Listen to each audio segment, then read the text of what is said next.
We're going to finish up Bible basics today. I hopefully got you into the habit of thinking that the Bible is a little bit more than what you might have thought before. We learned about the Bible is a book, the Bible is canonized, the Bible is a story, the Bible is theology, the Bible is holy, the Bible is for study. The previous week I taught it was on the Bible is for preaching and teaching. And what I tried to emphasize is that the Bible is for proclaiming out loud to people. And it's also for passing down to people. So not only do we publicly proclaim it for people who are not Christians to hear, but we also disciple people, teach people, instruct people who are Christians. So the Bible is very broad in its application. And the final lesson that I wanted to end with here is that the Bible is for seeing and believing. Good morning. The Bible is for seeing and believing. So two very easy verses, but I think that there's a lot of truth in this. And I think this is a good way to wrap up this lesson, because even though I've been talking about the Bible as being like this physical object, and I tried to get really practical with it, I think it's still good that we remember that the Bible is a very spiritual thing. It's not just like a normal textbook that we have in school, but there is a spiritual component, and I don't want us to lose that. I want us to keep that in mind. So the Bible is for seeing and believing. When I say seeing, this is the verse that I'm getting it from. So this is Ephesians. Paul's talking in Ephesians. And I've always loved this verse because you guys know that I love reading. And this makes it very explicit. Paul says, when you read this, meaning when you read Paul's letter to the Ephesians, when you read scripture, when you read the Bible, what are we doing? Paul says that when you read this scripture, this Bible, this letter, you can perceive my insights into the mystery of Christ. You can perceive it, meaning you can see it, you can view it. And what we're viewing is we're viewing the mystery of Christ. The mystery of Christ is the gospel, and we can see everything that Paul is seeing.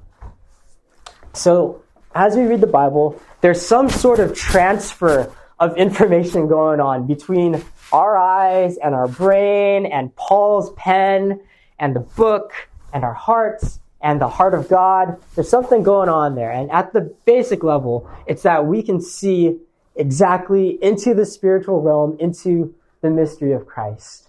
I think that's huge. I don't think there's any other way that the Bible tells us how we can see God.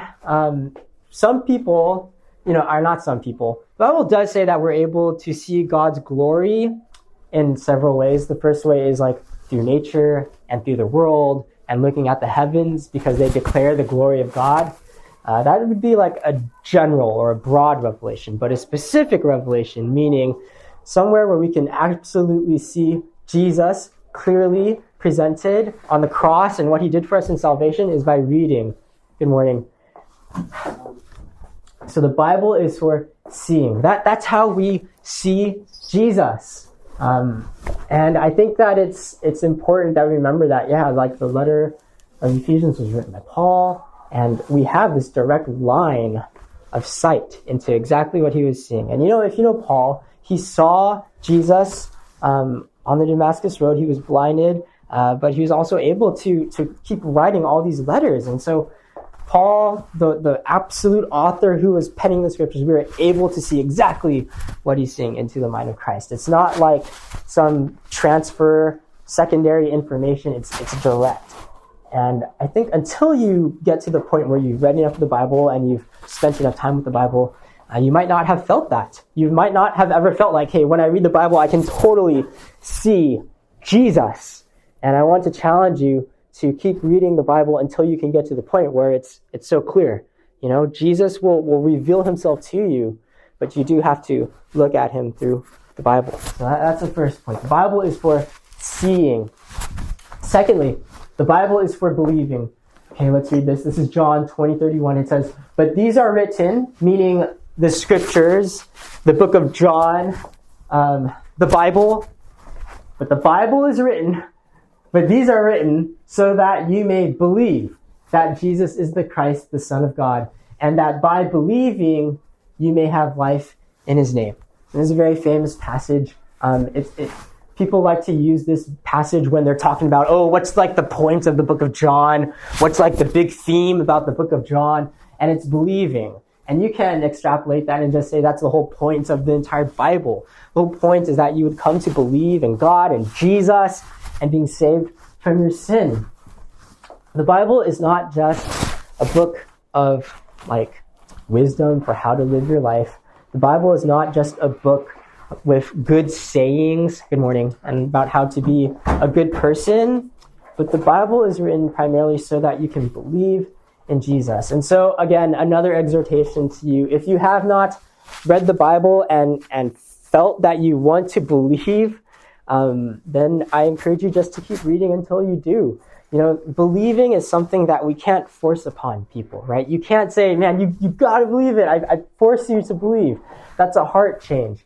And until you get to the point where God shapes and crafts your heart through reading the scripture, I can't force you to do it. And pastors can't force you to do it. Counselors can't force you to do it. Your parents can't force you to do it. It has to come through God himself. And the only way God does that is through scriptures. That's why the entire Bible is written. It's so that you may believe. And so, yeah, that's really like also the whole point of this Bible basics thing. It's not just so that you can have like some good understanding of the Bible, which is true, right? It's not just so that you can talk to your friends and try to convince them about like the truthfulness of the Bible. That's also true. But the big point, the big thing that I want you to take away is that, hey, I want you to read the Bible and I want you to believe it. I want you to know who Jesus is and I want you to trust him. And so that's really what it comes down to. I think I put so much emphasis on this because when I was in like that time period between high school and college, I think that's really when I took my Bible reading seriously, that summertime. I think that's really when I took my faith seriously. And so whether you're a junior or a senior, I really encourage you to take it 100% seriously. I think God will change your life in the same way that he changed mine. You will come to believe and see Jesus. You'll come to know that he's true. You'll come to want to spend your life with him. And I think that's something that only God can do for you. And so I challenge you this summer to see and believe. If God would have you do that by reading the Bible. This is the big idea. The Bible transforms the lives of believers. He changes our lives. And he does that by helping us see and believe who Jesus is. The Bible transforms the lives of believers.